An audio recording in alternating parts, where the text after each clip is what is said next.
On this part, I have defined a few curve features using the top edges. On the CAMWorks operations tree, I have also defined a contour mill operation for all three of these curves. If I edit the operation, I can go to the Contour tab and set the option to use chamfer machining.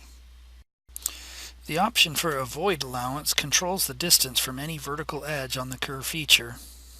We will leave this at 10% for now and generate the toolpath. I can now run the toolpath simulation to show the resulting chamfer.